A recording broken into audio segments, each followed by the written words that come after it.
교수님이 워밍업으로 비용을 들어서 연금술사 이야기도 해주시고 막 그랬는데, 우리가 그냥 집단무의식과 개인무의식이 있다 그러는데, 집단무의식은 인간이라는 종의 진짜 구석기 시대부터 인간이 지구상에 생존해 내면서부터 현재까지의 인간 몇몇 안에 그 DNA, RNA 같이 그 뭐라 그럴까, 그 표기되어 있다 그럴까, 그 안에 생내적으로 가지고 있는, 그 각인돼 있다고 각인돼 있다. 그리고 또 영어식으로 표현해 innat라고 하는 타고난다 이제 이런 부분이죠. 네네네.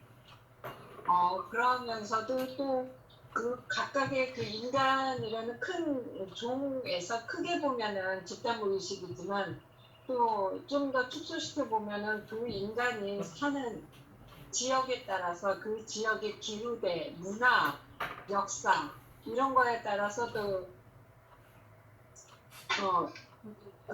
그가 머물러 있는 위치에 따라서 무의식의 내용이, 커다란 무의식이 있지만 또 작은 무의식의 내용들이 좀 다른 거죠. 그래서 뭐 아프리카에 사는 인간과 뭐 유럽이나 아시아나 아메리카에 사는 그 인간들의 사는 곳에 따라서 그 개인 무의식의 그 문화적인 영향들, 환경적인 영향들로 인해서 그 무의식이 또 약간 좀 차이가 있고, 그 안에서도 또 어느 국가에 소속되어 있느냐에 따라서 그 국가에서 표방하는 어떤 가치 체계 안에서 관습적이든 또는 법 체계든 이런 거에 따라서 살아내기 위해서 또 조율되어져야만 했던 것들이 있잖아요.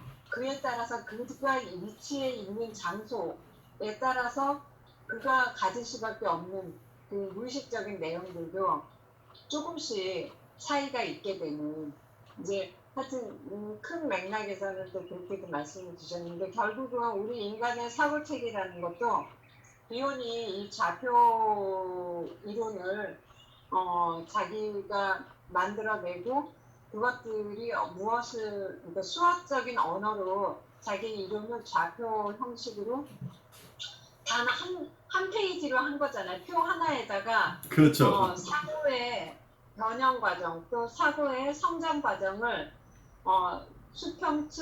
수평과 수직으로 해서 좌표를 만들어냈잖아요. 그게 이제 인간이 원래 갖고 있던 것들, 뭐 베타 요소든 그것들이 점진적으로 알파 요소, 또 전 개념화, 관념화, 그 다음에 개념화, 뭐 그 다음에 뭐 과학적 체계니 뭐 이런 식으로 이렇게 가지면 그런 거에 따라서 인간의 그 사고의 발달 과정, 그러니까 그것들이 이제 처음에는 어떻게 됐다, 이제 이런 것들을 행과 열을 나눠서 이렇게 표현을 했는데, 제가 이거를 이제 쭉 읽어보면서 한 2번 읽었어요. 밑줄 그리면서 2번 읽으면서 이렇게 생각했는데, 비온의 이것들을 잘 이해하면 이 표를 보면서 제가 내담자를 만날 때 주로 이제 이 좌표에다 대입해 보는 거죠. 1대1로 대입해 보면서 오늘, 그러니까 주로 이게 이제 좌표가 우리가 분석가나 상담자가 이제 상담을 하고 나서 자기 그 상담 내용을 되돌아보면서 여기에서 내담자가 표현한 자유연상이나 분석가의 그 해석이든 아니면 반응이든 또 분석가 자신의 역정이든 뭐 이런 것들을 대입해 보면서 이게 어느 열에 가 있는가, 그것들을 1대1 대응해 보면서 회기 전체를 포뮬레이션 해본다 그럴까? 그런데 이게 그냥 꼭 분석 상황이 아니더라도, 인상 깊었었던 거는 분석 상황이 아니더라도 호나이가 개인 분석이라는 게 있었잖아요. 자기 분석이라는 게 있잖아요. 꼭 상담 현장에 가지 않더라도, 상담자를 만나지 않더라도 죄송합니다. 개인이 자기 분석을 할 수 있다, 셀프 분석을. 그러면서 이제 책을 냈었는데, 이 비오는 이 좌표 요 챕터를 보면서는 그게 좀 떠올랐어요. 내가 이 좌표를 잘 이용하면 개인 분석을, 셀프 분석을 스스로 해낼 수도 있겠다. 이제, 그런 생각을 하면서, 요거 진짜 훈련, 이 좌표를 보면서 우리가 한 번 가지고는 안 되고 내담자하고 회기들을 한 여러 차례 개인적으로 연습을 해보면은 많이 포뮬레이션 하는데 도움이 되겠다. 이제 개인적인 그런 생각이 들었어요. 아마 비원 스스로가 그런 쪽에 활용 가능하다고 보고 자기의 훈련생들에게 권하고 싶었을 거예요. 그래서 이거 자체가 굉장히 추상적이지만 네. 이 가장 추상적인 것은 가장 넓은 것을 담기 위해서 추상적이에요. 그게 너무 구체적이면 다른 경우에 적용할 수가 없어요. 근데 점점 추상화해서 이렇게 거의 기하학적이나 대수처럼 이렇게 순수한 수학적인 표현을 만들어내는 이유는 범용 모든 경우에 적용할 수 있도록 하기 위해 추상화한 거라는 얘기예요. 그래서 여러분의 구체적인 케이스를 여기에 담아내는데 불편함이 없도록 추상화해 놓은 거죠. 그래서 다양하게 쓸 수 있죠. 그러니까 이 수학이 이 추상 언어가 나오기 위해서는 진짜 지금 현재 우리가 살아온 뭐 서기 몇 년 또는 뭐 역사 시대부터 해서 하면 뭐 주로 한 5천 년 정도 됐다. 언어가 만들어진 거, 글자가 만들어지고 글자가 쓰여지고 뭐 그런 것들을 이렇게 하는 게 한 5천 년 정도 됐다. 그런데 그 전에 인간은 몇만 년 전부터 존재했잖아요. 그러니까 몇만 년 전에는 구체적인 것, 사물들을 가지고 표현을 했고 그거에 대한 이름들을 구체적으로 이게 무엇이다라고 이름을 하나하나 대상들의 그 사물들의 이름을 지어주는 데가 몇만 년이 걸린 거고 그 몇만 년을 가지고 직접 예전에 물물 교환을 했었잖아요. 내가 필요한 쌀이 있고 내가 필요한 닭이 필요한데 나는 쌀을 가지고 와서 닭을 할 때 직접 그것들을 들고 갔지만 어느 시기에 너무 무겁고 번거롭고 힘드니까 그것들을 뭐 조개 껍데기로 화폐를 만들어가지고 이거를 뭐라고 하자 약속들을 한 거. 그것만 해도 엄청난 세월이 흘러서 그게 된 거잖아요. 그래서 구체성이 추상화로 가는 데 있어서 추상의 역사는 그렇게 길지 않다라는 거죠. 그렇죠. 추상의 세계에서 사용되었던 게 산수에서 수학이고 산수까지 오는데도 얼마나 많은 세월이 흘렀겠어요. 근데 그 산수도 구체적으로 닭 한 마리, 닭 두 마리 이거를 갖다가 하나 둘이라도 이름 붙이는데도 굉장히 많은 세월이 흘렀는데 그 하나 둘을 1이라는 숫자, 2라는 숫자를 했고 그거 더하기 빼기 하는 것들도 엄청나게 했는데 수학에서는 그거 말고 숫자 말고 ABC라든가 어떤 기호를 사용하잖아요. 또 그렇죠. 1, 2, 3, 4가 아니고 그러면 그 추상이라는 게 정말 이 머릿속으로 약속되어진 내용들을 머릿속으로 상상하고 그것들을 현실화시켜야 되는 거니까 정말 갑자기 우주적으로 확대되는 느낌. 그렇죠. 그러니까 혹시 여러분들이 아이를 키울 때 아이들이 처음에 숫자를 배울 때 어떻게 배워요? 3개하고 2개 합치면 5개가 된다는 걸 어떻게 이해를 하는지. 손가락이죠. 손가락을 여기 하나, 둘, 셋, 그 다음에 2개, 그 몇 개, 그럼 다. 3개. 그러니까 이걸 5개의 손가락을 실제로 보고 만져봐야 이걸 이해를 하죠. 네. 근데 이게 손가락이 없는 상태에서 3 더하기 2가 5라는 것을 이해하는데 여기는 정말 수없이 많은 세대를 뛰어넘는 거죠, 그게. 그래서 단순히 3하고 2를 합해서 5가 된다는 것을 추상적으로 이해하고 그걸 다시 3개의 감자와 2개의 감자를 합쳤을 때 5개의 감자가 된다는 것으로 다시 추상을 구상화하는 것, 구상을 추상으로 가져오고 이제 이것이 쉽지 않다는 얘기죠. 그래서 융 같은 천재가 이 산수가 그렇게 어려웠다는 얘기예요. 남들은 쉽게 더하기 빼기를 하는데 자기는 그게 더하기 빼기가 왜 그렇게 되는지를 이해할 수 없었다는 얘기예요. 그만큼 철저하게 사고하면서 우리는 그 과정을 고민하지 않고 그냥 다 외워서 넘어갔는데 이 사람은 그것을 정말 이해하려고 하니까 어려웠다는 얘기죠. 우리는 구구단을 외우잖아요. 구구단을 외워서 매스매틱 그걸 하나의 공식으로 해서 이렇게 배우는데 서양 애들은 좀 더 구체적인 것을 가지고 계속 가르치는 것 같아요. 우리가 외워서 38은 24가 아니라 3하고 8을 곱해서 24가 되는 것을 조금 더 구체적인 상황 속에서 가면서 이 추상화가 되는 것을 따라가도록 이 추상적인 사고로 가는 과정을 조금 더 천천히 자기 스스로 추상화의 과정을 터득하도록 하는 교육을 하는 것처럼 잘 느껴져요.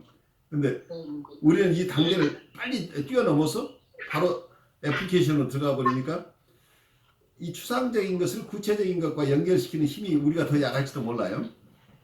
그러니까 우리는 빨리 계산을 해내는데 이 사람들은 천천히 계산하는데 그 의미를 좀 더 안다고 할까요? 그러니까 그게 추상의 세계를 알고 이해하는 데는 어느 정도의 훈련과 그게 왜 그런지에 대한 이해 과정 또는 증명 과정이 필요한데 우리는 그걸 건너뛰는 거죠. 이해하고 증명하기보다는 그냥 38은 24야. 외워. 바로 그거가 되다 보니까 예. 추상화의 세계를 훈련이 되어 있지 않아서 막상 이제 고등수학을 가면 수포자들이 많이 생기는 거죠. 그래서 수학 공부를 깊이 해내기가 어려운 이유가 그 부분이에요. 네네네. 그 그런 거죠. 원리를 깊이 깨달아야 되는데 그 원리를 깨닫기보다는 우리는 기억이나 공식을 통해서 이걸 넘어가 버렸기 때문에 정답은 아는데 그 프로세스를 잘 납득하지 못한다는 얘기죠. 네네. 그래서 어쨌든 이게 어릴 때부터 좀 훈련되어질 필요가 있는 거고 그런 거 따져보면은 저희들도 이거를 알기 위해서 지금 훈련 과정을 거치고 있잖아요. 그렇죠. 근데 제일 하기 싫은 거죠. 우리 특히 생소한 것을 훈련한다는 게 굉장히 어려워요. 구체적인 것에서 추상적인 것으로 가는 과정이 쉽지 않다는 얘기예요. 근데 이제 이거 공부를 하면서 보면 좀 더 뭐랄까 아직 나는 이 정신분석에 대한 추상의 세계를 가지 않았는데 그 아직 그 용어들도 잘 모르고 그것들이 구체적으로 어떻게 표현되어지는 건지를 자세히 모르고 있는데 그거를 빼고서 그냥 용어들 표현하고 1대1 대응해주지 않고 그러니까 구체화적으로 표현해주지 않을 때 굉장히 머리에 쥐가 나고 이해되지 않고 좌절감과 실패감, 열등감 뭐 이런 걸 느끼고 한편으로는 왜 그런 구체적인 부분들을 1대1로 대응해서 이해시켜주지 않는가 하는 이제 원망감 뭐 이런 것들이 꽤 있었었고 이것들을 자체적으로 해결하는데 그러니까 스스로 이해해 나가려고 해 나가는데 10년 이상 걸린 것 같아요. 10년에 그 정도 갔으면 많이 가신 거예요?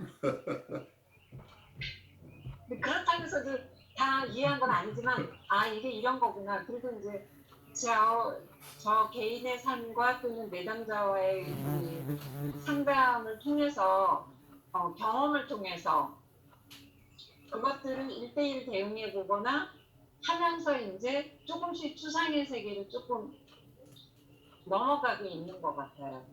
이제 그래서 우리가 이게 유아기에서 그러니까 유치원 단계에서 초등학생 단계 또는 중고등학생 단계를 넘어가는 건 어떤 단계들이 있고 그 단계마다 미션처럼 넘어가야 될 과제들이 있는데 그것들을 과제라든가 경험해 봐야 될 것들을 하지 못하고 펄쩍 넘어갔을 때 굉장히 큰 빈, 텅 빈, 채워지지 않고 그러니까 윤곽선만 있지 않은 채워지지 않은 그런 것들. 근데 그게 참 견디기 힘들었었던 것 같아요. 굉장히. 견디기 힘들었다고 하는 것은 다른 분보다 탐구욕이 조금 더 깊었다는 얘기죠. 그냥 다들 아는 것으로 넘어갔는데 혼자만 고민하고 있으면 맨 뒤에 처져 있는 것 같은 느낌이 또 있는 거죠. 어떻게 보면 아까 교수님이 말씀하신 3824가 왜 3824가 되는지 그렇지. 그냥 알지 않았던 부분이 있었던 거죠. 3을 8번 더 해보고 막 손가락도 써보고 막 다 해보고 나서 3을 8번씩 더하고 뭐 9를 9번씩 더하고 그러면은 너무 힘드니까 아 이게 약속처럼 9를 9번 더한 거를 9, 9, 82라고 하자라고 했구나까지 오는데 머리를 쥐어 뜯었어야 했다는 거죠. 그런데 이제 비혼의 좌표 이것도 행과 열을 1대1 대응하기 위해서는 각자가 머리를 다 쥐어 뜯어야 될 것 같다는 거죠. 근데 그것들을 행과 열을 1대1 대응해서 자기가 이해하고 활용할 수 있게 되면 엄청나게 업데이트가 그냥 1에서 100단계를 쫙 뛰어넘을 것 같다는 환상이 딱 오더라고요. 그렇죠. 그러니까 동양에서 썼던 게 뭐예요? 에버커스 수판 썼죠? 수판을 가지고 수판 자체도 굉장히 구체적인 것이지만 사실은 구체적인 것 속에 추상을 담고 있죠. 그러니까 돼지 50마리, 닭 20마리 이거 하나하나 헤아리고 이걸 어떻게 기록할 그 세는 거가 추산을 놓는 사람은 이렇게 해서 10개 또 10개 10개 그래서 이게 바로 70마리라는 게 바로 계산으로 나오는데 그 수 있는 사람은 구체적으로 주산을 가지고 하지만 이분들이 구체적인 물건을 통해서 구상의 세계에서 이게 훈련이 잘 되신 분들은 추상의 세계로 넘어가는데 암기를 하죠. 암산을 하죠. 그래서 제가 다니던 학교 옆에는 유명한 상업고등학교가 있었는데 그 상업고등학교 학생들은 그 당시에 지금도 하고 있을지 모르겠어요. 주산대회라는 게 있어요. 주산대회가 한국에서만 하는 게 아니고 보통 그때 한국, 일본, 중국 3개국의 주산 경시대회 같은 게 있어서 거기서 거의 주산에도 1급, 2급 뭐 무슨 몇 단 이런 것들이 있었던 것 같아요. 그래서 내 곁에 상고생이 열심히 주산 공부를 하는 거고 나도 그때 주판을 조금 배워보고 싶어서 좀 연습을 해봤는데 나는 느려서 안 되겠더라고. 도저히 따라갈 수가 없었는데 그러니까 컴퓨터가 나오기 전에 이 상업고등학교를 나오신 분들이 굉장히 필요했어요. 금융기관에서.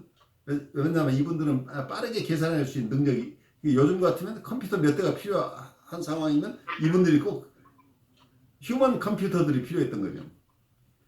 그래서 상업고등학교에서 훈련이 충분히 되신 분들은 나중에는 주산이 없이 머릿속에 이분의 주산이 돼 있는 거예요. 그러니까 척 숫자만 봐도 자기 머릿속에서 계산을 실질적으로 자기가 주산알을 가지고 자기 손을 조작을 해서 결론을 내는 게 아니고 머릿속에 캘큘레이션이 일어난다. 그게 컴퓨터 수준으로 간 거죠. 그리고 처음에는 컴퓨터들이 나왔을 때 은행원들이 이 주산 몇 단이 신분하고 컴퓨터가 누가 빠른지 그때 경쟁해보고 싶은 이런 시기들이 꽤 있었어요. 근데 워낙 컴퓨터가 발달하면서 그때부터 인간이 할 수 있는 범위가 아니라고 이제 물러섰지만 초기에 컴퓨터보다는 훨씬 컴퓨터를 조작하는 시간보다는 이 사람들 머릿속에 계산하는 게 오히려 더 빠른 경우들이 꽤 있었겠죠. 그래서 제 경험으로도 환전을 해야 되는데 환전하는데 미화 얼마, 그 한국 돈으로 얼마를 순식간에 계산해서 이런 처리하는데 저분 저게 숫자가 맞는지 틀린 나로서는 검증이 안 되는 거예요. 그만큼 빨리 할 수 있었는데 그게 이제 조금 여담을 하면 여기 제가 있는 곳에 뉴욕 시내에 소매업소에 가면 한국 분들이 소매업을 하시는 분이 굉장히 많은데 한국 가게를 사람들이 선호하는 이유가 뭐냐면은 한국 분들이 어떤 스토어를 경영하면 우선 캐시 레지스터에서 돈 받는 속도가 다른 스토어보다 훨씬 빨라요. 우리는 처리 속도가 굉장히 빠르다는 거예요. 우리가 잘로 훈련이 돼 있어서 이거 하나하나 두들겨 보기 전에 머릿속에 이미 계산이 다 돼 있어서 나중에 빨리 요즘은 이게 스캐닝이 돼 있어서 이제 그런 기능들이 거의 지금 초기의 컴퓨터 시대와 마찬가지로 거의 누구나 갈 수 있을 만큼 됐는데 그래도 손이 빨라요, 한국 분들이. 근데 과거에는 이런 스캐닝 시스템이 없을 때는 계산기를 두들기잖아요. 계산기 두드리는 속도도 한국 분들이 빠를 뿐더러 벌써 웬만한 것은 우리말로 속셈이라고 그러죠. 속셈으로 해서 다 얼마 내세요 하는데 미국 사람들은 그것이 이해가 안 가는 거예요. 믿을 수가 없네요. 그래서 그때 하나하나 두들겨서 줘야 납득을 해요. 우리는 우리 머릿속에서 속셈으로 해서 얼마라고 하는데 저 사람은 이해할 수가 없으니까 하나하나 두들겨 줘야 이분이 내 계산이 맞다고 검증이 되는 거예요. 그만큼 어떤 면에서는 구상화와 추상화라고 하는 것은 큰 차이가 있죠. 구체적으로 하나하나 따져야만 이해하는 경우하고 이것들이 추상적으로 이해돼서 이런 같은 범죄의 것들은 그냥 똑같은 방식으로 처리될 수 있는 어떤 이런 훈련이 된 경우 추상적인 능력을 가진 사람들이 이해하는 세계는 훨씬 더 이피션트하고 빠르겠죠. 하나하나를 잘 하는 사람들 자기가 잘한다고 하지만 어떤 사람은 그런데 자기의 구체적인 것만 가지고 하는 사람은 다른 구체적인 상황에 가면 적용을 할 수가 없죠. 왜냐하면 아까는 사과했는데 이거는 배예요. 그럼 배하고 사과를 같은 방식으로 처리한다는 것이 추상화가 되지 않으면 어렵죠. 계산하는 방식이 같이 적용한다고 하는 이게 저기 양 10마리, 양 100마리건 여기 밤 100개건 사과 100개건 이걸 처리하는 방법은 똑같이 적용할 수 있다고 한다면 이런 추상적인 능력이 그러니까 이게 바로 수학적인 능력인 거죠. 추상화가 된 거죠. 그래서 여기서 남바라고 하는 것이 3이라고 하는 것이 굉장히 구체적인 것 같지만 추상적인 거죠. 이 3은 손가락 3개일 수도 있고 사과 3개일 수도 있고 별 3개일 수도 있다는 얘기예요. 그래서 셋 더하기 셋이 6인 줄 아는 사람은 별 3개하고 별 3개 합치면 별이 6개라는 것도 알고 돼지 3마리하고 또 다른 돼지 3마리 하면 이것도 6마리인 것을 쉽게 알 수 있는 거죠. 그런데 이 계산을 추상적으로 이해하지 못한 분은 하나하나 세봐야 알 수밖에 없잖아요. 구체적으로 그때그때마다 따로 이것을 이해해야 되는 거죠. 네, 선생님들 우리 아직 뭐 구체적인 세계에서도 조금 영지 못했는데 추상의 세계를 그냥 또 가봐요. 네, 제23장 좌표고요. 비온이 이 자신의 좌표 개념을 최초로 언급한 것은 정신분석의 요소들이라는 1963년도에 논문에서 했는데 이 아이디어를 그의 책 번역 1965년에 이제 번역이라는 책에서 좌표의 분기점, 이걸 야생적 사고 길들이기 위해서 계속 발전을 시켰대요. 그러니까 자표 개념을 최초로 언급한 것은 정신분석의 요소들이었고 63년도. 근데 그것들을 이제 계속 발전시킨 거는 1997년 뭐 야생적 사고 기술기까지 계속 그런 한 30년 넘게 이 좌표 개념을 계속 발전시켰다라는 거죠. 그러니까 자기 이론도 그에 따라서 계속 변모가 되어 있었겠죠. 처음에는 오라는 표현이 없었는데 이게 30여 년 동안 우리에게 정말 신비로운 오라는 개념을 자기 정신분석 이론에 넣으면서 우리도 좌표도 그렇게 30여 년 동안 계속 발전시켜 왔다는 거죠. 좌표는 현실 원리에 속하고 프로이드가 2차 과정으로 언급한 엘레멘트 요소들이 존재하는 알파 기능의 측면을 나타낸다 이렇게 되어 있더라고요. 그래서 아까 좌표는 아까 상자, 뭐 벽자미니, 뭐 칼럼, 뭐 여러 가지 이렇게 표현되어 그것들을 나타내는데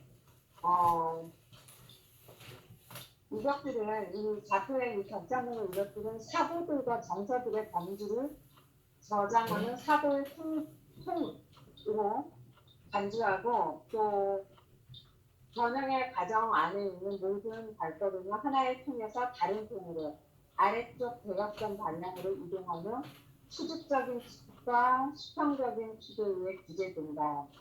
그래서 좌표의 수직적인 축, 수직적 축은 발생학적인 그것이 아래쪽으로 이동할 경우 발달하거나 진화하는 사고들의 점진적이고 변형적인 것을 나타내고 수평은 사고들을 생각하는 행위들, 즉 사고들이 사용되는 방식을 나타낸대요. 그러니까 제가 너무 추상적이어서 조금 다시 구체적으로 얘기를 해보자면 여러분들 큰 공장이 있어요. 큰 공장이 있는데 원재료가 있죠. 어떤 베타 요소예요. 근데 원재료를 일단 어느 정도 해쳐서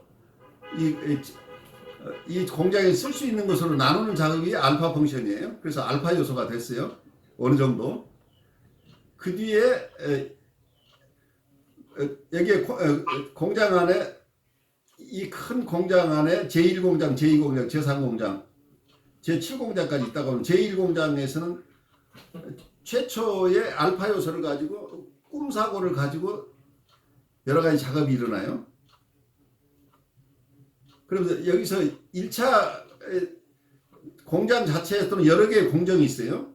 같은 원료를, 같은 알파 요소를 가지고 이 꿈사고가 일어나는데 거기에서 처음에는 내 꿈은 이런 것이야 라고 당신 자기 꿈 얘기를 했을 때 꿈에서 너무 쫓겨오고 너무 뭔지 모르게 큰 공포가 닥치고 이렇게 힘들었다는 꿈 얘기를 하니까 당신이 분석가가 당신이 어리실 적에 경험했던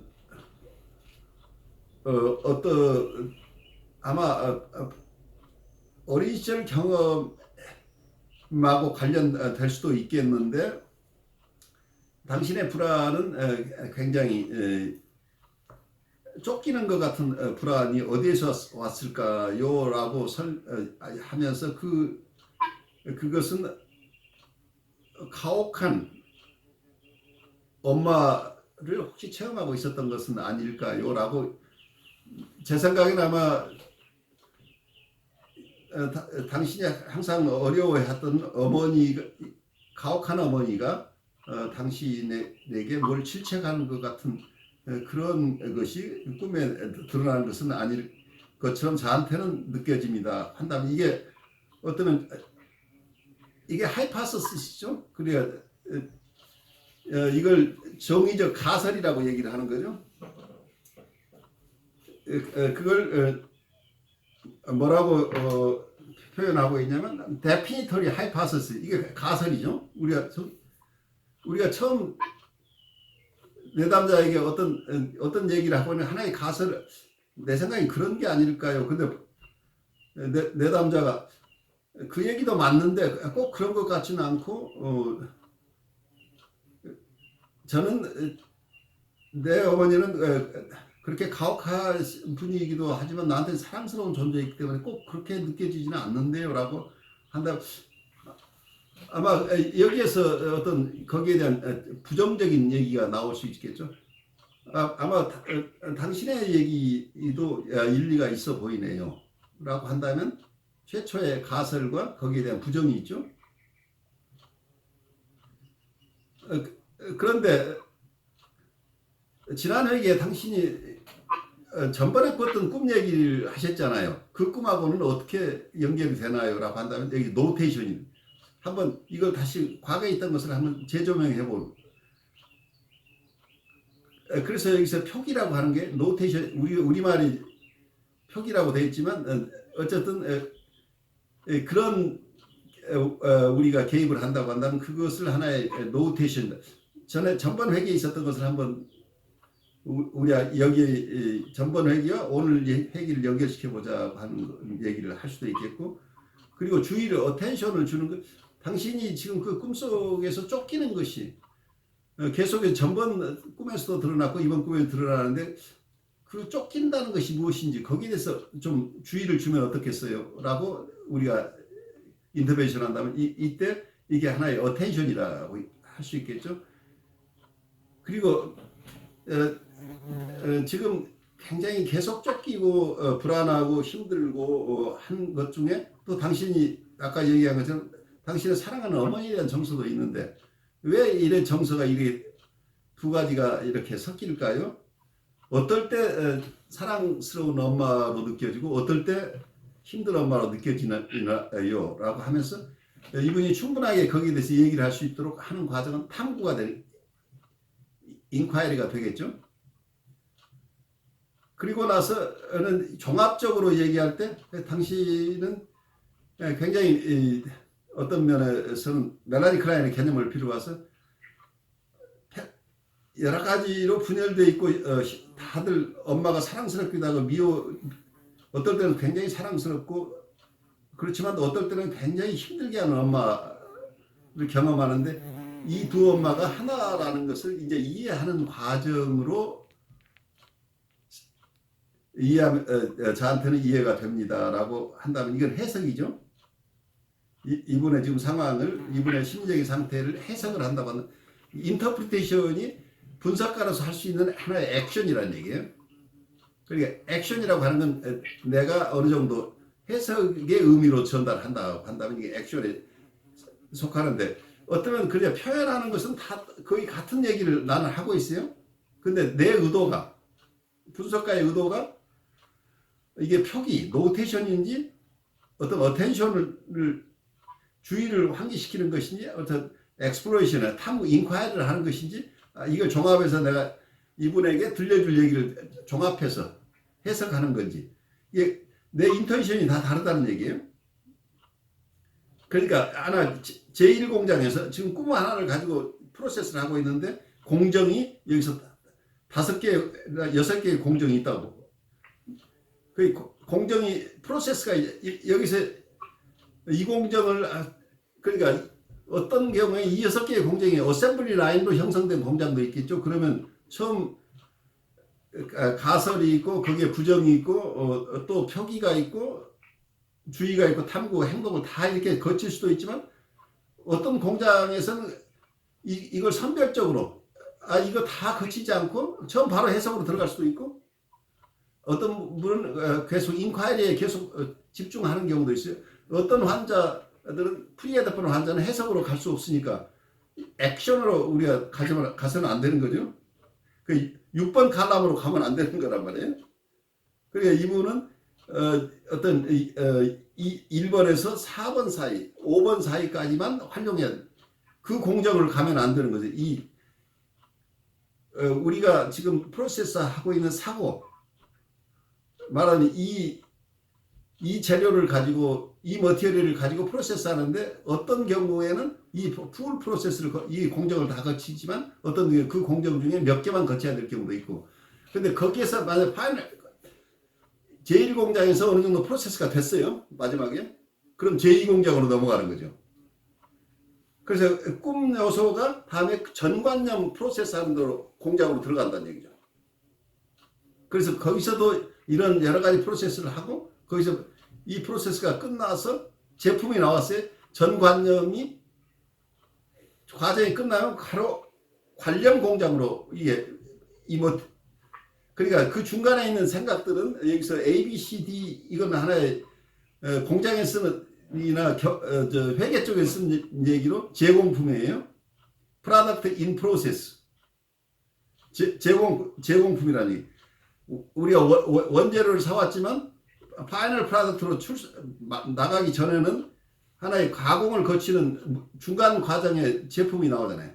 중간에 프로세스 된 것들, 이 제공품은 팔아먹을 수 없죠. 아직은 완전히 제품이 돼야 되니까. 그래서 파이널 프로덕트로 나오기 이전까지는 여러 단계의 정년을 거치는 거잖아요. 그런데 그 프로세스도 크게 봐서는 같은 단계의 지금 사고이지만 그 사고를 아까 얘기대로 또 구체적인 이 프로세스는 이미 이 제공품이 1단계 제공품, 2단계 제공품, 3단계 제공품의 종류를 얘기하는 게 여기서는 수직축이죠. 수직축에서는 그러니까 이때 베타 요소였던 거 알파 요소 그리고 꿈 사고 정관념, 관념, 개념 이런 쪽으로 쭉 가는 것은 이 사고가 원래 사고가 재련된 어느 정도 재련된 정도에 따라서 이 제공품이 달라. 첫 번째 제공품, 두 번째 제공.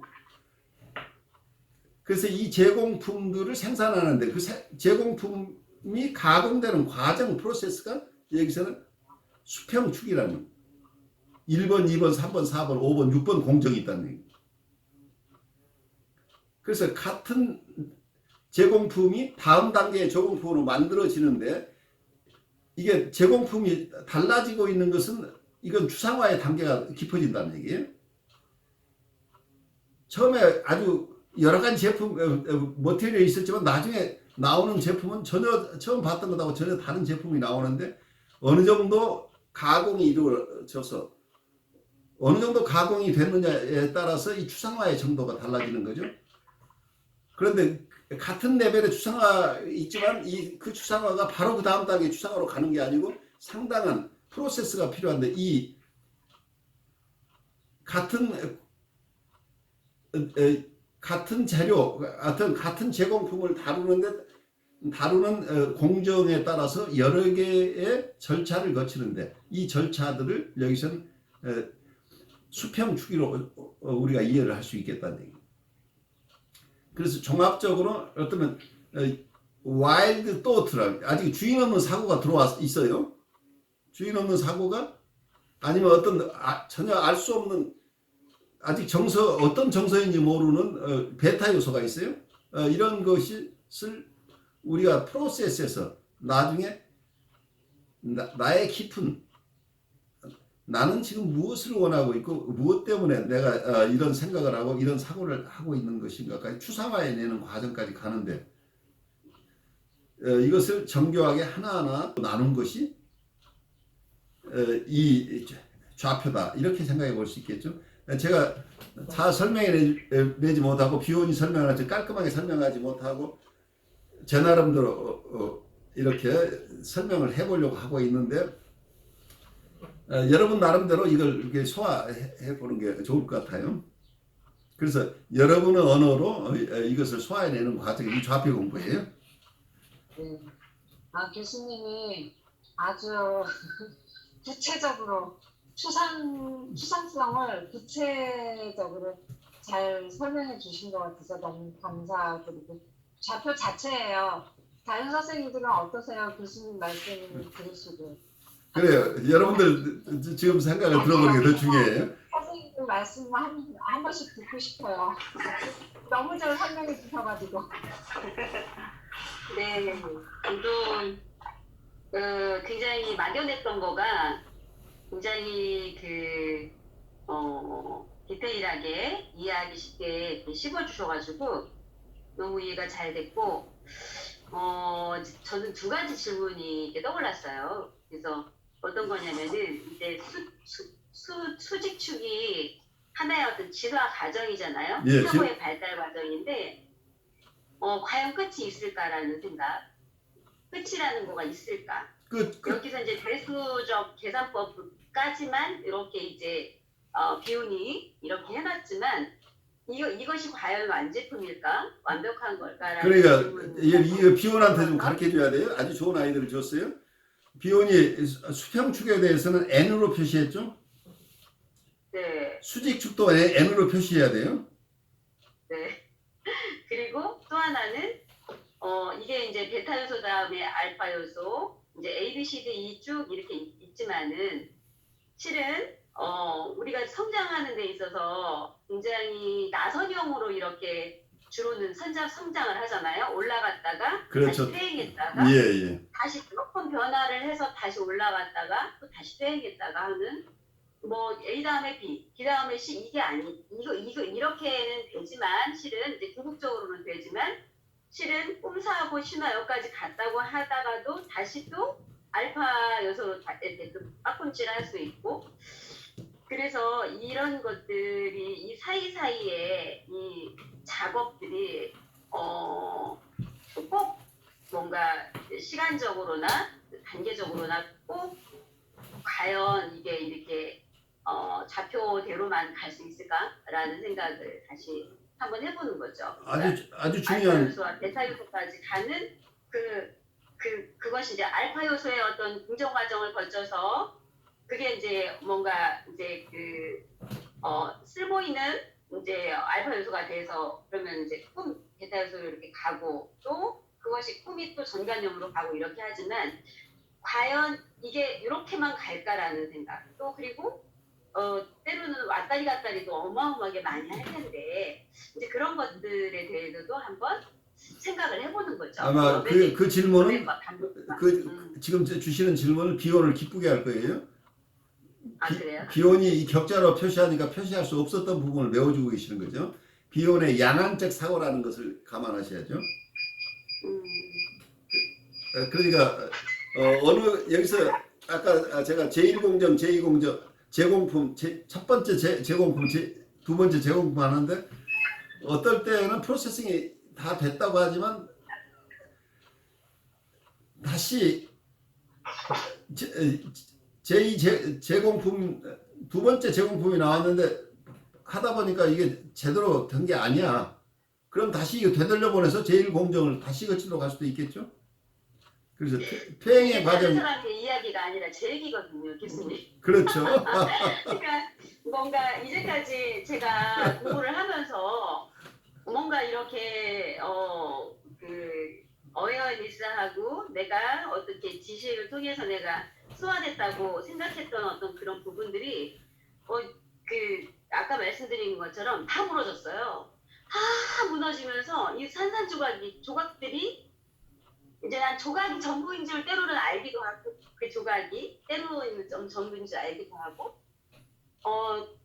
또 교수님과 상호작용하고 뭐 이렇게 공부하시는 분들하고 상호작용하면서 그렇게 받아들여서 나는 지금 내 단계는 꿈의 단계에 있어 시의 단계에 있어 이렇게 생각을 이제 했기도 했지만은 이게 또 다시 돌아가서 막 그 베타 요소 속에서 정리되지 않은 유아기적 퇴행의 어떤 그런 정서들 속에서 헤엄을 치고 막 이러면서 또 거기서 또 죽다 살아났거든요 제가 이렇게 하면서 이런 것들이 굉장히 이게 과연 이렇게 순서대로만 갈까?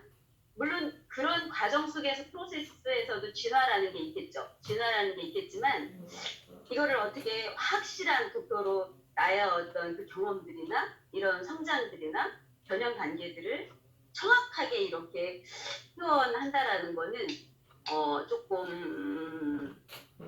조금 무리도 있지 않을까라는 생각을 한번 해보는. 그러니까 이거 자체가 하나의 손가락이에요. 그 달을 가리킬 때 달은 저기에 있고 내 손가락을 바라보라고 하는데 달을 보라는 얘기인데 손가락을 보는 것으로 우리가 착각하죠. 그럼 이 사람 손가락만 계속 보고 있으면 나는 달을 놓쳐버리죠. 그러니까 이것도 하나의 도구라는 얘기예요. 우리를 이해하는 도구인데 이것 자체가 절대적으로 이걸 거쳐야만 이해할 수 있는 것으로 이걸 너무 또 우상화하거나 이거 자체를 절대적인 것으로 너무 또 보는 것도 무리가 되겠죠. 이런 방식으로 이해할 수 있지만 이렇게 이해하는 것이 불편한 분은 또 다른 방식으로 이해할 수도 있겠죠. 그래 아까 선생님이 얘기한 것은 어쩌면 우리가 PS 포지션과 D 포지션을 하나의 발달 과정으로 보지 않고 양립 과정으로 보는 양안적인 견해를 비온이 제시를 하죠. 우리 안에는 항상 PS 포지션과 D 포지션이 같이 있다는 얘기예요. 그래서 어쩌면 아까 제가 공장이 여러 개 있어서 제1공장, 제2공장으로 가는데 어떤 면에서는 이 공장이 제1공장 끝나고 제2공장으로 가는 게 아니고 이 6개, 7개의 공장이 동시에 돌아가는데 경우에 따라서는 여기서 프로세스 하다가 뛰어넘어서 제2공장에 다시 보내서 거기 먼저 프로세스를 하기도 하고 또 거기에 문제가 생기면 다시 제1공장으로 보내기도 하고 이렇게 이게 동시에 진행되는 우리 마음속에 멘탈 액티비티는 어느 하나가 완벽하게 끝나고 그 다음 단계로 가서 첫 번째 액티비티는 끝나버리는 게 아니고 동시에 진행되는데 어느 것이 메인으로 지금 활동하고 있느냐 이렇게 보아도 되지 않느냐 생각이 들어요. 그래서 비온의 양안적인 생각이 양안적인 사고라고 하는 것은 굉장히 중요하게 보여요. 우리를 너무 어느 틀로 가두지 않도록 하는 사고방식이죠.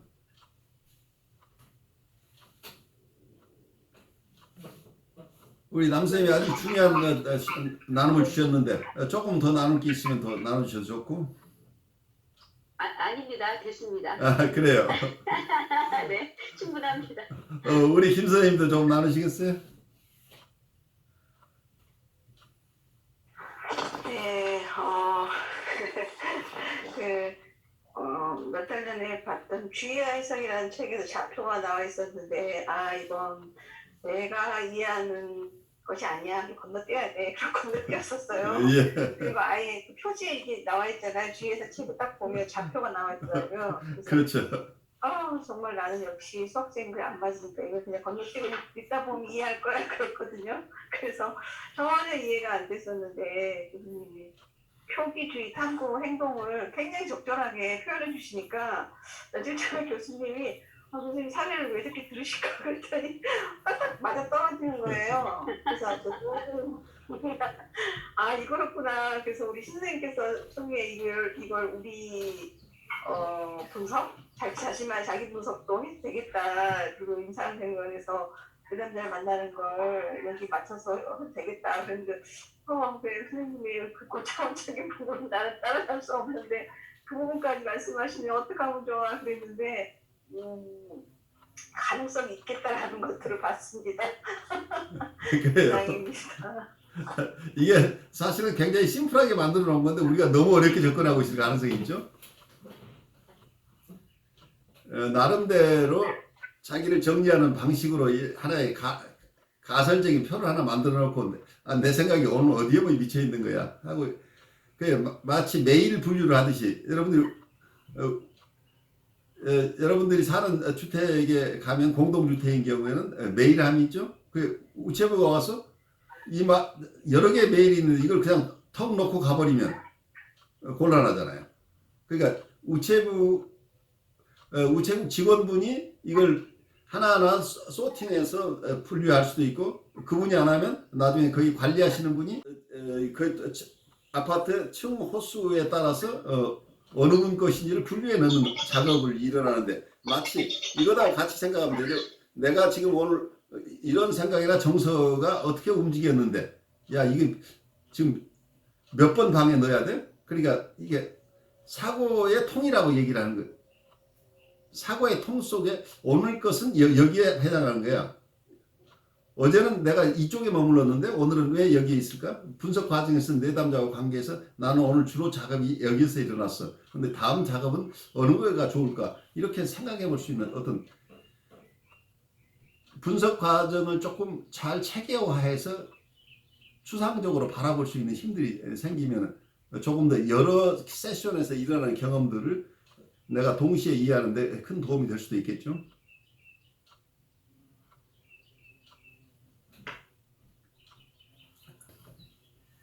남의 나라 언어처럼 예. 제가 비용을 처음 접한 게 재작년이었던 것 같아요. 그러니까 이제 다른 이제 공부 모임에서 비혼을 이제 동시에 또 다른 수준에선가 그 책으로 이제 공부를 했는데 거기서도 이제 좌표가 나오거든요. 근데 그때만 해도 이게 완전히 막 남의 나라 언어, 그렇죠. 막 이상한 영어도 아니고 뭐 이렇게 알파벳도 아닌 막 너무 이상한 활자에 불과한 그런 이 기호가 그래도 오늘 시 선생님이 얻은 교훈과 저의 경험과 교수님의 또 이런 그 디테일하고 이런 아주 자세한 설명을 통해서 또 굉장히 친근감 있게 다가와서 저는 한편으로 굉장히 기뻐요. 실은 되게 기쁘고 이거를 이제 저는 어느 정도 조금 아주 조금 저의 어떤 그 트랜스포메이션 과정에서 저를 한번 대입을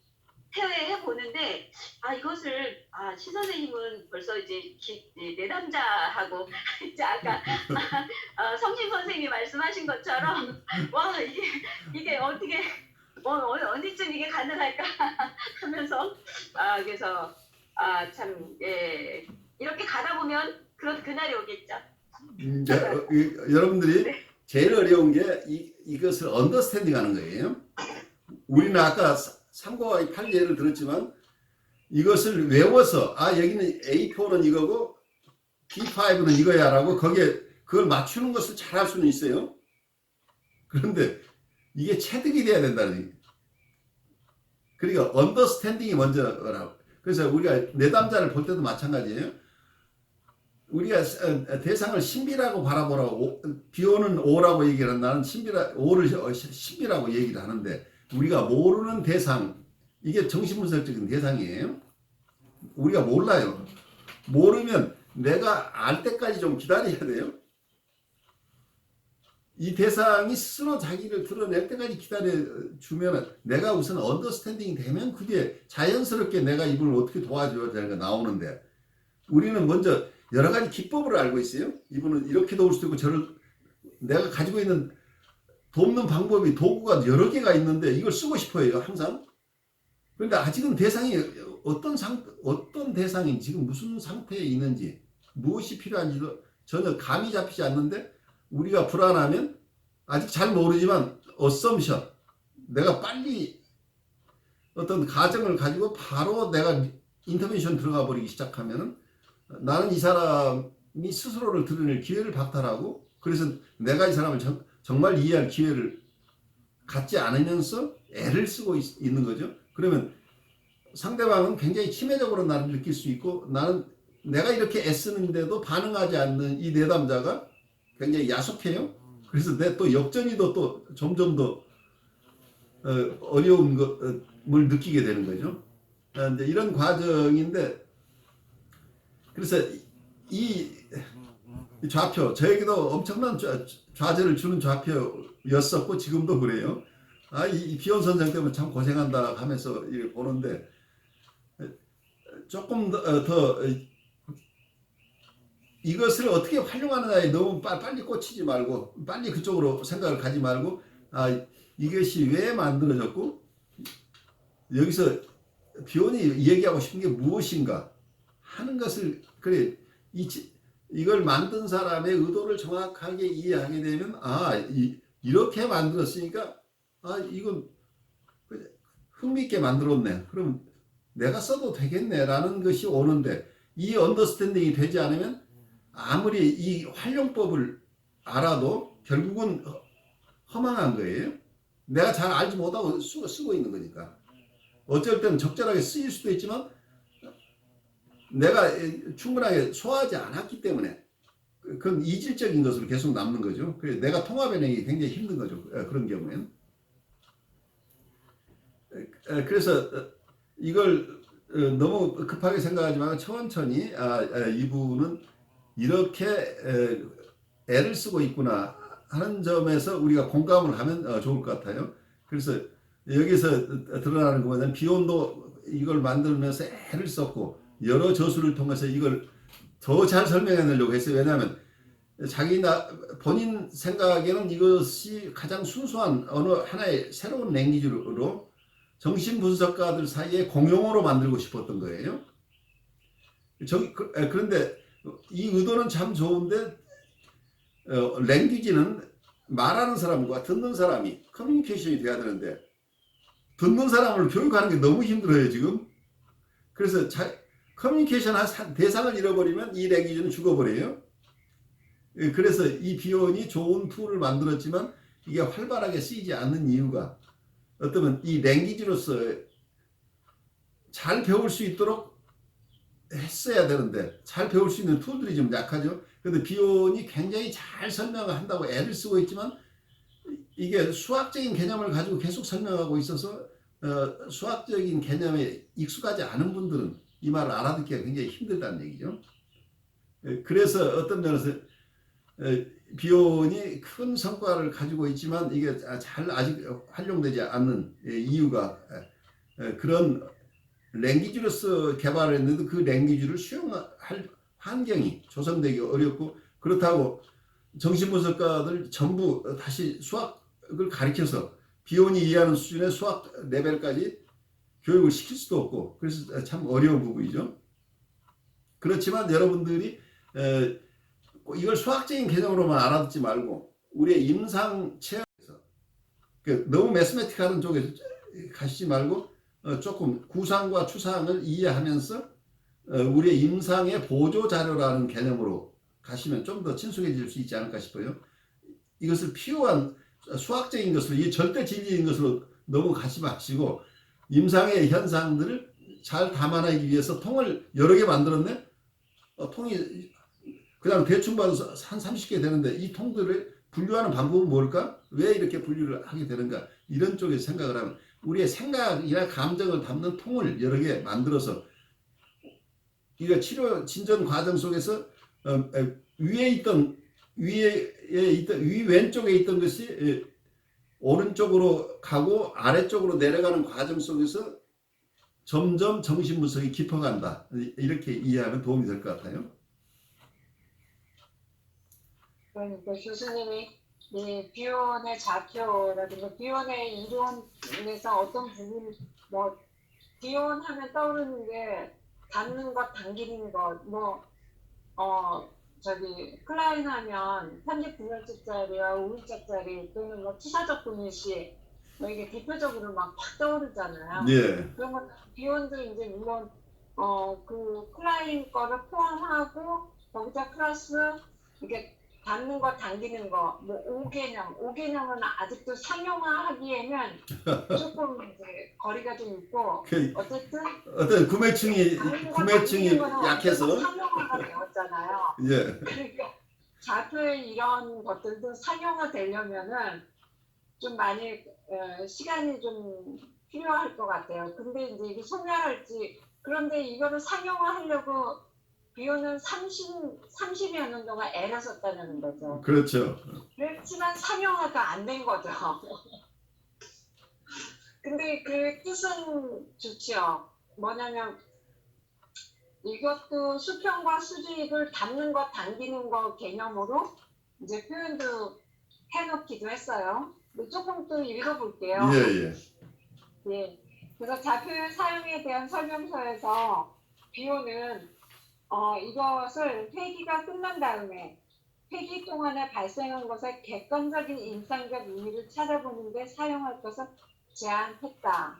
이제 비혼은 그렇게 제안했는데 우리가 이 책을 읽으면서 또 그로스타인이 나의 견해는 이러면서 자기 이야기를 넣을 때 조금 교수님이 아까 설명해 준 것처럼 이해가 쏙 되면 얼마나 좋겠어요. 그런데 이것도 그로스타인은 자기는 좀 다르다. 좌표의 기초를 놓을 때 비우는 프로이트의 두 정신 기능에 대한 그러니까 쾌락 원리라든가 현실 원리 이런 거에 대한 원리 즉 1차 과정과 2차 과정에 대한 이론에 크게 의존했다. 그러면서 비혼의 제한이 오해를 이끌 수 있다고 느끼는 이유가 여기에 있다. 뭐냐면 수평 측의 범주들은 프로이드의 2차 과정, 범주 개념을 또 비혼을 정교화한 것으로 구성되어 있다. 특히 프로이드의 개념을 정교화한 것은 이 좌표 내용 그 23장 좌표에서 보면 다른 것들이 있어요. 그 뭐냐면 사고의 사용법에서 아까 정의적 가설, 푸사이, 그다음에 무슨 뭐 탐구니, 뭐 행동이니, 뭐 이런 것들 쭉 있는데 특히 그런 여러 가지 6개의 내용 중에서 따로 떼어서 칼럼 2의 그 푸사이가 아까 부정, 왜곡, 뭐 결여 이 부분에 대해서 여러 페이지를 할애했더라고요. 네. 그러면서 여기서도 그 푸사이에 대한 것이 거짓됨을 나타내고 다른 한편으로는 부정을. 근데 이제 푸사이가 그냥 부정, 왜곡 이러면은 우리가 어감 자체가 부정적이잖아요. 근데 이 역할이 또 굉장히 긍정적인 역할을 하는 거예요. 알려지지 않은 뭐 그런 단어는 부정적인데 의미는 부정도 있고 긍정도 있다라는 거에 있어서 굉장히 좀 생각해 볼 여지가 많은 칼럼 2더라고요. 근데 어떤 면에서는 1차 과정과 2차 과정 속에서 1차 과정에 우리의 멘탈 액티비티라고 할까요? 멘테이션이라고 우리가 얘기해요. 정신활동의 프로이드가 프라이머리 프로세스, 세컨더리 프로세스 1차 과정과 2차 과정을 구별을 했는데 우리가 꿈이나 판타시에서 일어나고 있는 것들은 1차 과정이라고 봐요. 그 속에서는 긍정과 부정이 분명하지 않아요. 긍정과 부정이 하나예요. 그리고 시간도 과거와 현재와 미래가 하나로 장소도 마찬가지고 시공간을 뛰어넘는 이런 사고방식이 1차적인 프라이머리 프로세스라고 그러죠. 그리고 세컨더리 프로세스는 그 아리스토텔레스의 논리학적인 사고들, 그리고 굉장히 논리적인 사고가 보통 여기서 현실 원리가 적용된다고 얘기를 하고 리얼리티 프린시플이 적용되고 1차 과정에서는 우리가 플레저 언플레저 쾌 불쾌 원칙이 작용한다. 그래서 즉시 만족을 얻어야 되고 그걸 기다릴 수 있는 능력이 없다. 기다린다고 하는 것은 사고 과정이다. 그래서 2차 세컨더리 프로세스가 사고의 발달 과정이라고 연결시키고 있는 것은 의미가 있는데 여기서 그로츠타인이 애를 쓰고 있는데 이게 1차 과정과 2차 과정을 연결시키는 것이 좌표라고 하는 것 자체가 너무 무리한 해석처럼 느껴져요. 저한테는. 그것이 클리어하지가 않아요. 계속해서 반복해서 그로츠타인 얘기를 하고 있는데 이게 비혼은 프로이드가 생각하고 1차 과정, 2차 과정을 그걸 여기에 풀어놓는다기보다 자기의 독자적인 생각을 얘기하고 있는데 그로츠타인은 자꾸 프로이드를 가지고 비혼을 보고 있는 것 같은 느낌이에요. 그러다 보니까 더 스스로 혼선에 빠지고 그리고 여기 푸시라고 제2 칼럼 이거 자체에 그거 자체에만 너무 비중을 두고 있고 여기서 마치 모두가 베타 요소하고 알파 요소라고만 자꾸 설명을 하고 있는데 베타 요소하고 알파 요소는 여기서는 수평축에서 여기 수직축의 첫 번째를 베타 요소고 두 번째 축을 알파 요소로 설명을 비혼을 하고 있는데 이걸 전체를 가지고 알파 요소, 베타 요소 가지고 자꾸 퍼스트 그리고 프라이머리 프로세스, 세컨더리 프로세스 이 하나의 고정관념을 가지고 이 틀을 자꾸 이해하려고 하니까 이분은 점점 어려워지는 것 같아요. 그로츠타인이. 그래서 그로츠타인이 나중에 가서 고백하는 게 이 이론은 충분하게 발달한 이론이 아니라고 자기가 쓰고 있어요. 그래서 어떤 면에서는 그로츠타인이 비혼을 잘 이해하지 못하고 자기로서는 좌절을 경험한 게 이 좌표 이론인 것 같아요. 그래서 아마 쭉 읽다 보시면 나름대로 이 좌표를 자기는 어떻게 이해하고 싶다. 그래서 비혼은 이렇게 얘기하고 있다가 아니라 나는 비혼의 좌표를 이렇게 이해하고 싶다는 쪽이 더 강하게 드러나기 때문에 어쩌면 비혼의 얘기 자체가 포린 랭귀지인데 그것도 아주 추상적인 얘기를 하고 있는데 이것을 그로슈타인이 다시 비혼의 것을 자기가 이해하는 쪽에서 새로운 이론을 여기 첨가를 해버려요.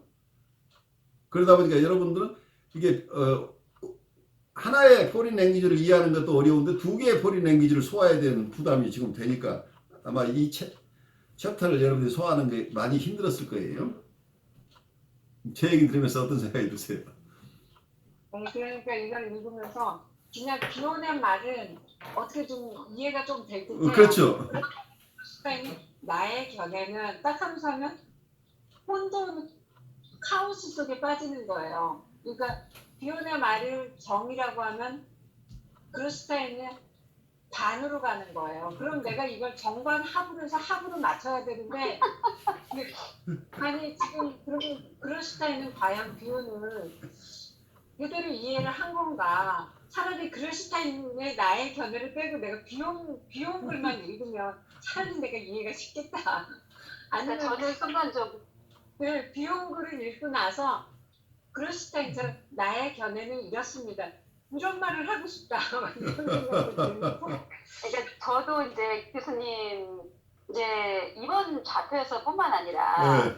이제 우리가 이전에서 공부한 챕터에서도 그로슈타인의 때문에 돌아가고 혼돈스러운 부분들이 많이 있었잖아요. 예. 아니 그렇다면 교수님은 왜 이 책을 선택하셔가지고 이렇게 그로슈타인을 데리고 와서 비판하고 데리고 와서 비판하시고 그래서 교수님이 그로슈타인보다 나았다는 거를 증명하시기 위해서 내가 결국은 그로스타인을 선택한 것은 내가 그로스타인을 넘어서지 못해서 이 사람하고 같이 놀고 있는 거예요. 그 순간 이거는 이제 유머로 드린 말씀이고 저는 이 풋사이를 생각하면서 이제 교수님은 아까 이제 사례를 들어서 설명을 해주실 때 내담자가 그러니까 이제 어떤 상담자가 어떤 이런 거 아니냐 그 엄마의 어떤 그 문제가 이런 부분이 아니냐 그랬을 때 내담자가 그것을 그건 아닌 것 같고요 라는 어떤 이게 약간 그 상담자에 대한 그 분석가에 대한 어떤 반하는 자기의 어떤 그 의견이라고 말씀을 하실 때 이 풋사이라고 말씀하셨는데 니게이션이죠. 그 신 선생님이 말씀하신 부분이 이제 긍정적인 부분이 있다라고 하신 그 말씀을 잠시 떠올리면서 어떤 생각이 들었냐면 너무 섣부른 진단이나 판단 그렇죠. 그러니까 그 분석가의 너무 예를 들면 이분이 되게 그 우울한 성향을 보이고 다른 성향들도 많이 보이지만 예를 들면 이 사람 우울증 환자야 내지는 이 사람 보더라인이야 라는 어떤 그 섣부른 어떤 그 뭔가 너무 심플하고 너무 그 깊이 더 다뤄져야 되는 부분이 있는데 이거를 너무 신속하게 판단하는 그런 부분들을 조심해야 되지 않는가라는 어떤 그런 메시지도 함유하고 있다라는 생각이 좀 들었어요. 굉장히 중요한 얘기죠. 그런 면에서 긍정적이라고 표현을 하신 게 아닌가? 신 선생님이 약간 그런 생각을 좀 해보게 됐어요. 많은 경우에 이 제2 칼럼을 어떤 면에서는 우리가 저항하고 관련시켜서 해석하기도 해요. 거기에 적용할 수도 있죠. 저항이라고 할 수도 있지만 저항 속에 있는 커뮤니케이션의 역할도 우리가 잘 봐야 된다면 저항을 꼭 우리가 제거해야 될 대상이라고 보기보다는 내담자가 가지고 있는 나와 다른 견해일 수도 있다고 본다면 여기서 충분하게 조금 더 좀 선입견을 완화시켜 나가는 과정일 수도 있겠죠. 그래서 이런 프로세스들이 선생님 얘기 들으니까 그런 측면이 있네요 라고 그냥 수긍한다면 이 니게이션을 내가 수용해내고 있는 거죠. 그러면 내가 처음 내가 가졌던 하이파서시스를 조금 더 수정하면서 좀 더 프로세스를 진행해 나갈 수 있는 과정이 되겠죠. 내 선입견만 가지고 프로세스하는 것보다는. 그래서 어쩌면 여러분들이 저항이라고 하는 것을 너무 타도해야 될 대상으로 생각하지 말고 저항 속에 담겨 있는 미닝이 뭔가 지금 남 선생님께서 아주 중요한 지적을 한 거죠. 우리의 섣부른 진단이나 판단, 저지멘탈한 어프로치에 대해서 내담자가 자기 보이스를 냈다고 한다면 이건 굉장히 중요한 거죠. 내가 한 게 맞아라고 내가 또 이걸 부정해버리지 말고 내 얘기가 이분에게는 이렇게 들리고 있구나 하면서 그걸 소화해내면서 그 다음 프로세스를 간다고 한다면 이게 큰 도움이 되겠죠.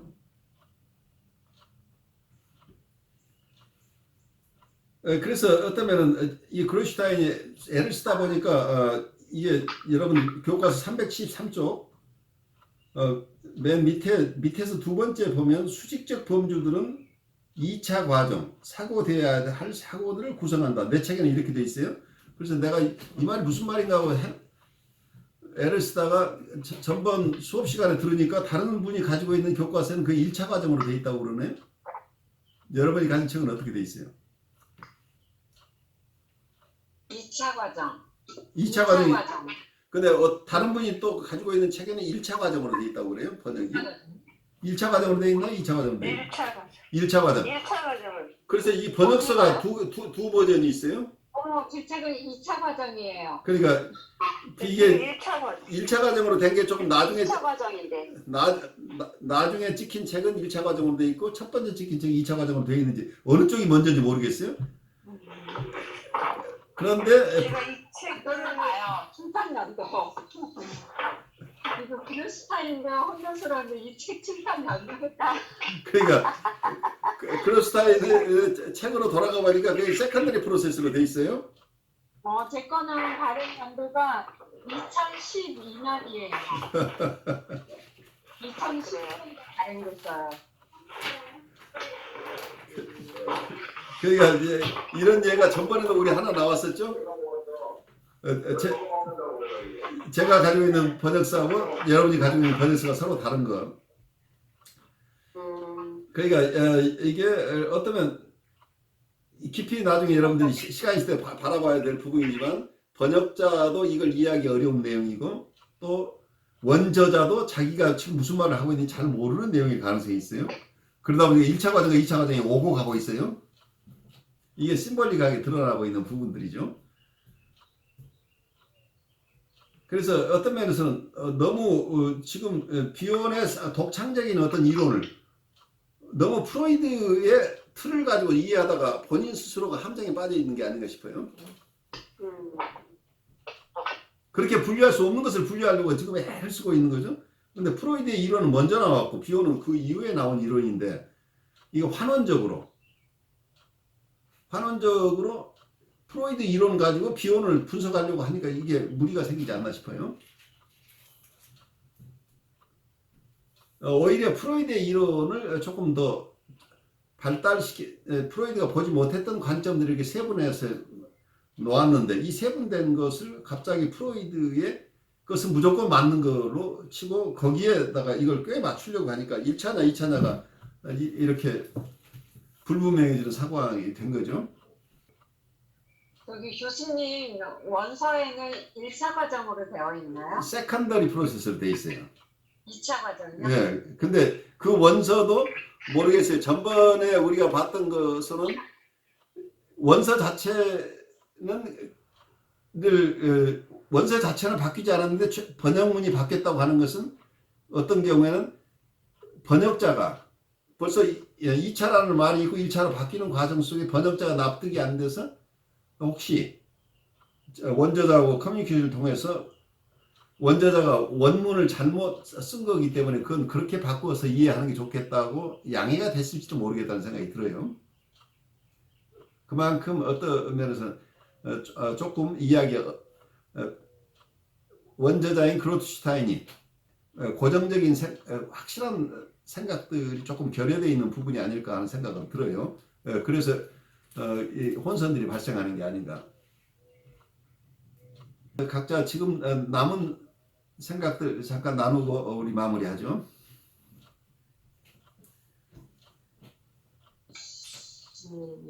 어쨌든 저기 그로슈타인 그러니까 비혼 책도 몇 권 갖고 있으면서 좀 예전에 이렇게 읽을 때 그냥 밑줄들은 다 거놨더라고요. 읽긴 읽었더라고요. 이해는 안 되지만 그냥 마음속에 떠오르는 이게 중요하겠어. 막 이런 새로운 단어도 보면 책들을 펼쳐보니까 기억은 안 나는데 밑줄들은 많이 비어있더라고요. 그래서 그러다가 이제 두 번 다시 쳐다도 안 본 지 몇 년 됐다가 이번에 비혼하면서 브루슈타인의 책으로 또 비혼 책은 이렇게 얇잖아요. 근데 그렇죠. 브루슈타인이 두껍잖아요. 그래가지고 얼마나 설명이 잘 되어 있을까. 또 그러면서 내심 기대가 되게 많이 되고 비혼의 이 책보다는 훨씬 이해하기가 쉽겠다. 이러면서 기쁜 마음으로 책을 받아들이고 이제 읽었는데 이해가 더 짬뽕이고 더 이해가 안 되기도 하기도 하고 그러면서도 이해하려고 애를 쓰면서 그러다가 이제 왜냐면 우리가 옥된 책을 읽을 때는 이렇게 혼란스럽지 않았거든요. 오히려 이해되는 느낌이 많았었는데 그러니까 그런 기대를 했었던 것 같아요. 옥된 책을 읽었을 때 옥된이 이제 다른 그 전에 그 정신분석가들에 대해서 자기가 소화하고 이해된 것들을 책으로 이제 엮어낸 걸 보면서 내가 잘 이해되지 않았던 부분을 옥된을 통해서 다시 이제 제대로 조금 이해하게 됐던 그런 기쁨이 있었기 때문에 이 브루슈타인이 비혼을 이해하고 소화한 것을 나에게 또 옥된처럼 잘 해주겠거니라는 기대를 좀 가졌었는데 조금 번역자 잘못인지 아니 옥된의 글쓰기에 문제가 있었는지 여기 옥된이 아니고 여기서 그로스타인의 네. 글쓰기. 그랬나 하면서 좀 아쉬운 점이 있지만 그렇다고 비혼을 포기할 수는 없죠. 제가 조금 보충 설명을 하자면 지금 신 선생님이 얘기하는 것은 벌써 7, 8년 전 얘기가 것 같은데 크리에이티브 라이팅이라는 책이 옥된이 쓴 책이에요. 그 크리에이티브 라이팅이라는 책 속에는 프로이드의 유명한 글부터 시작해서 멜라니 클라인이나 여기는 비혼이나 위니카시나 여러 그냥 가장 읽기 어려운 책들을 이 사람이 얼마나 정밀하게 읽어내는가를 실제 크리에이티브 리딩이라는 책자 이름이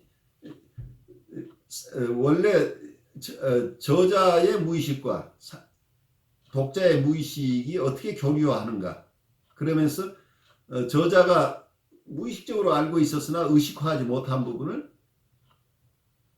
어쩌면 독자가 자기가 의식화함으로써 저자가 자기 것이 아니라고 부인할 수 없는 아주 중요한 어떤 포인트들을 이렇게 리딩을 통해서 잡아내는 것을 아주 잘 선명하게 보여줘요. 그래서 새로운 이론을 만들어가는 과정 속에서는 원저자의 무의식과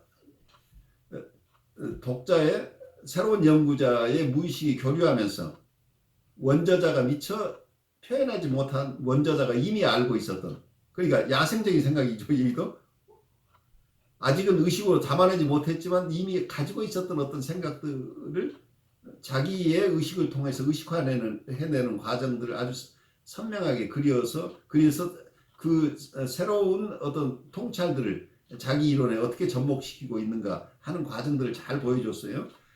그래서 신 선생님이 아마 그로슈타인에 대해서도 그런 기대를 하셨을 텐데 저는 어떤 면에서는 옥된은 옥된대로 좋고 그로슈타인은 그로슈타인대로 좋은 이유가 뭐냐면은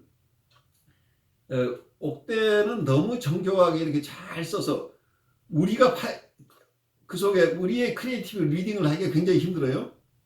너무 정교하게 잘 발달시켜서 우리의 생각, 우리의 판타지, 우리의 무의식이 작용하기 어려울 만큼 많은 것을 잘 섬세하게 드러내고 있는데 그래서 어쩌면 의식화할 소지가 점점 줄어드는 거죠. 이분이 원저자가 가지고 있던 무의식의 내용을 원저자가 의식화하지 못한 것까지 다 의식화했으니까 거기에 남은 것을 우리가 추려내려니까 우리가 별로 없어. 거기서 아무리 예를 들어서 나오는 게 적은데 이 그로슈타인을 읽다 보면 그로슈타인이 원저자가 가지고 있는 것 중에 원저자가 픽업하지 못한 것을 많이 픽업해내고 있어요. 그렇지만 이분은 옥된처럼 정교하지 않기 때문에 거기에는 이게 아닌 것 같은 것도 끼어 있어요. 불순물도 있는 것 같고 어떤 우리 느낌에 저분이 보지 못하는 것, 비혼이 가지고 있는 것을 이분이 충분하게 표현하지 않아서 가려져 있는 것도 있는 것 같다 함으로써 우리가 가지고 있는 창의성들을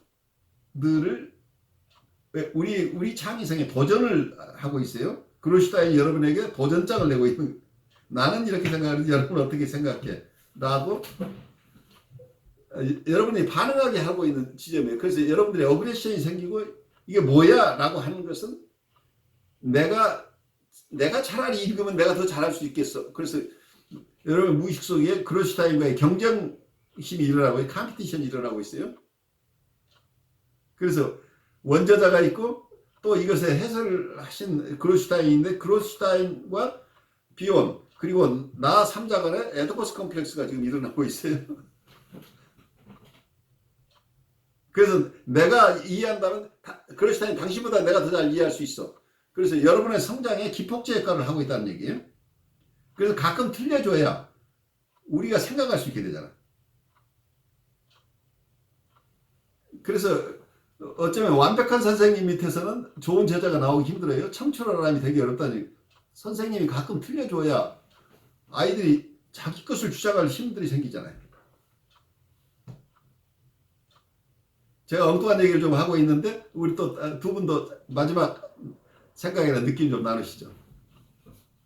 번역한 것이 되게 어렵더라고요.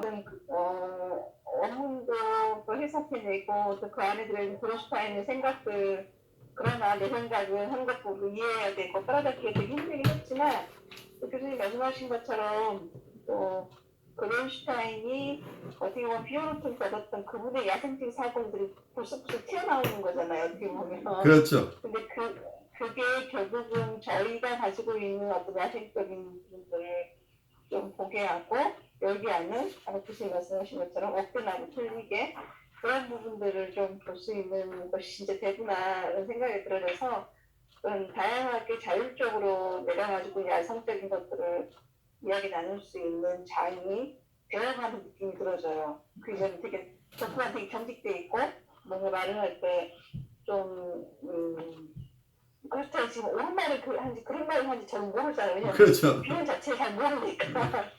근데 그게 중요한 게 아니라 어떻게 보면 우리 안에 들어있는 그런 어떻게 보면 사고가 되지 않고 생각화되지 않은 그런 부분들을 또 자유롭게 하는 부분이 되겠다라는 생각이 들어져서 좀 더 긍정적으로 느껴지네요. 아까 우리 수 선생님 말씀하신 부분에서 우리 푸사이가 어떻게 보면 부정적인 것만 아니라 그 안에 그 어떤 다른 것도 얘기하는 뭐 아리스토텔레스 쪽으로 비교를 했는데 그런 변형시키는 과정에서 일어나는 여러 가지 것을 보게 하는 그런 걸 수도 있겠다라는 생각이 들어져서 어떤 저한테는 미지의 세계인 그런 비혼의 세계를 옥된 책도 뭐 경험에서 배우기 책을 또 같이 읽고 있는데 좀 틀리더라고 진짜 느낌이 점점 모르니까 확실히 이분이 어떻게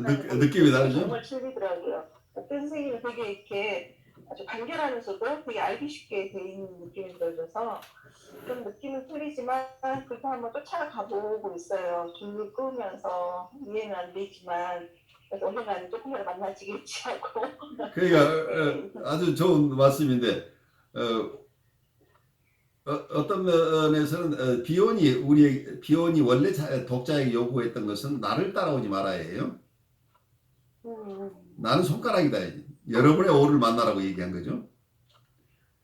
그래서 나름대로 그로스타인이 비혼을 우리에게 해설을 냈지만 해설을 하는 과정 속에서 이 손가락이야. 손가락보다 자기의 오를 보려고 애를 쓰고 있는 부분들이 나오죠. 그래서 이 두 분을 만나면서 여러분들은 뭐야 두 사람 얘기 말고 내 얘기도 좀 하고 싶어. 근데 거기에 바로 그렇게 뛰어가지 못하고 아직은 그로스타인이 뭐가 아닌 것 같아까지만 가고 비혼이 틀린 것 같아까지는 가기가 굉장히 힘들죠. 그러니까 내 형제를 비난하는 건 쉬운데 아버지를 비난하기 굉장히 힘들어요. 그래서 이 두 개의 어떤 오소리티가 있는데 세컨더리 오소리티에 대해서는 내가 도전해 볼 용기가 좀 생기는데 프라이머리 오소리티에 대해서는 아직 내가 감히라는 생각이 있는데 비혼이 도전하고 있는 건 여러분이 자기를 넘어서라고 하는 거예요. 자기의 이론이 뭐 진리인 것처럼 이러지 말고 여러분 나름대로 여러분 안에 있는 생각들, 여러분 안에 있는 오를 스스로 만나는 하나의 과정 속에서 여러분이 나를 밟고 지나가면 된다고 이런 태도를 가지고 있어요. 그래서 비혼이 자기를 잘 설명해내지 않는 것은 자기가 설명하면 할수록 구체화되죠. 그러니까 가장 추상적일 때 많은 것을 담아낼 수 있어요. 그래서 언세츄레이션이란 말, 세츄레이션 돼버리는, 이게 포화 상태에 있으면 다른 것으로 교체할 수가 없잖아. 그래서 이 사람은 그냥 추상적인 상태에 머물러 있고 설명을 해도 해서 이분은 그냥 추상적이에요. 구체화하기가 굉장히 어려운 상태. 그래서 너무 구체화하게 되면 이 사람의 추상화가 또 손상을 입기 때문에 여러분 스스로가 이걸 가져갈 수 있도록 그런 자기는 하나의 중간 미디엄으로서의 중간 매개자로서의 기능을 지금 하고 있다고 보여요. 그래서 여러분의 창의력을 통해서 여러분 스스로 깨쳐나가는 과정 속에서 만나는 분이다. 이렇게 이해하면 아마 비혼도 만족해하지 않을까 싶어요. 여러분 스스로가 비혼의 생각을 맹종하는 게 아니라 여러분 생각을 개발해 나가는 과정 속에서 여러분이 여러분다워지는 과정 속에서 비혼이 하나의 밑거름이 된다. 이제 이렇게 이해하면 어떨까 싶어요. 우리 남선생님도 마지막 좀 나누시겠어요? 아유, 시 선생님 진짜 이게 어려운 과제 잘 풀어주셔서 감사드리고요. 또 저는 이게 이제 격자라고 하고 좌표라고 했는데요. 저는 시루떡 같아요.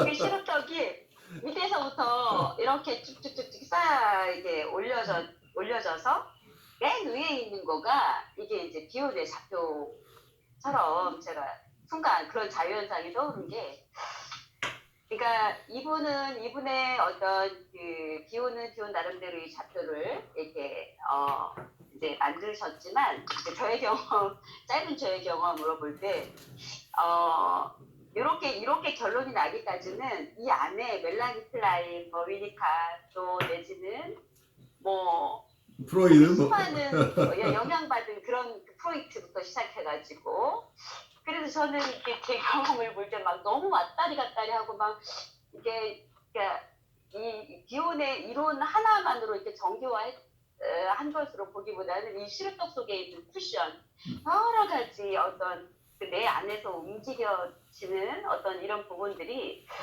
마치 이 좌표 밑에 이렇게 담겨 있는 어떤 그런 아주 이렇게 많은 그 영향을 준 요소들이 있겠구나라는 생각을 하면서 갑자기 시루떡이 이만큼 이렇게 올라와 있는, 키케이 쌓여 있는, 거기는 콩으로도 할 수 있고 뭐 콩가루를 할 수 있고 팥으로도 할 수 있고 뭐 여러 가지로 할 수 있잖아요.